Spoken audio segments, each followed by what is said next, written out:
রাধে রাধে সবাইকে। আজকে বানাচ্ছি গাঙ্গুলি বাবা স্টাইলের ধোসা। আমি এত রকম ধোসা বানিয়েছি, কিন্তু এই প্রথম আমি ভাত দিয়ে ধোসা বানাচ্ছি।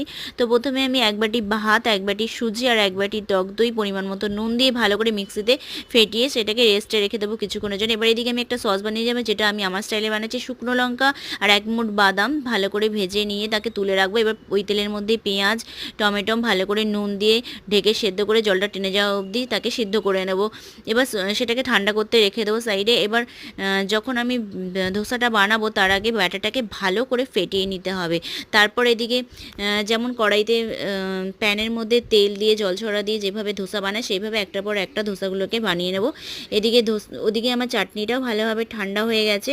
তো তাকে মিক্সিতে ভালো করে দিয়ে ভালো করে পেস্ট করে নেব। পেস্ট করে নেওয়ার পর একদম ধোসাটাও আমার রেডি আর সসটাও রেডি। পারলে আপনারা ধোসার মধ্যে কারি পাতা আর সামান্য সর্ষে দিয়ে ছক লাগিয়ে দিতে পারেন। ওটাও ভালো টেস্টি হয়। আমার এমনিই ভালো লাগে, তাই জন্য আমি এইভাবেই খাচ্ছি। আর বিশেষ করে ধোসাগুলো এত সুন্দর নরম হয়েছে, মানে মচমচে হয়েছিল যে মানে কি বলবো, দেখেই বুঝতে পারছেন যে কতটা সুন্দর হয়েছে। তো খারাপ গাঙ্গুলি বাবা স্টাইলে ধোসাটা খুব ভালো হয়েছে।